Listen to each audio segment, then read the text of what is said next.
Taod-taod lock. Sliding deadlock. So ingani ra magtaod tag ingani nga lock. Mao ra ni siyang bangag. Ang bangag diri buo gini siya kay mao man niya ipalusot. Lusot man ni tanan, lusot ana man ni siya.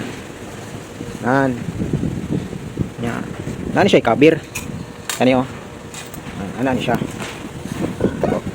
Ana siya kabir. Ana na siya. Limpyo kay sa tanawon kay ang bangag tabunan man. Pag abot ris likod, gamay ra kay bangag. Mura na siyang bangag. Kani siya, kaning bangaga ni. Mo ni siya maluksan na niyo. Mo ni siya agian niyo. Kani. Mo na siya agian diha siya mo agian niya kani mo ni siya ang para sa screw na to. Diha na siya lusot. Gamay ra kayo. Mura na siya. Mura ni siya ang guide niyo. Okay, ana lang. Mura na i-guide niya.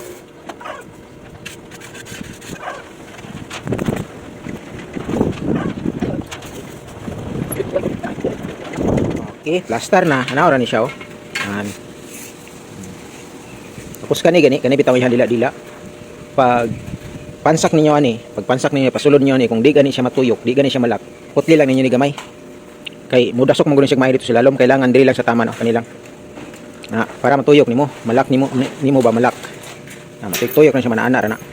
Pero kung masulod na siya mayo, maabot man na dito sa pinakailalom, di na siya matuyok, musangit man na siya dito sa itong naay kuan niyo. Musangit na siya sa lalom. Kani giputlan ko na ni. Isa ka groove lang ang putulan, isa ka groove naman siya mga groove. Okay.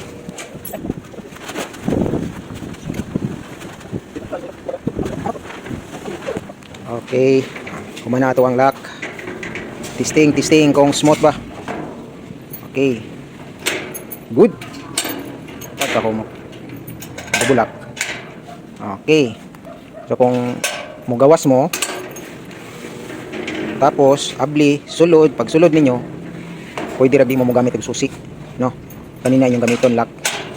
Para nga pagawas na po nimo kanilang imong ablihan. Tapos abli ka na, no, dili ka magsigig susi.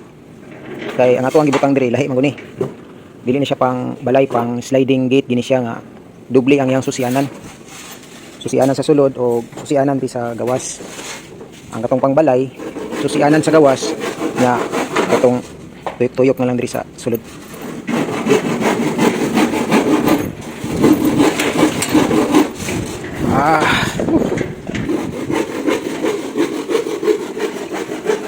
Manatong gate.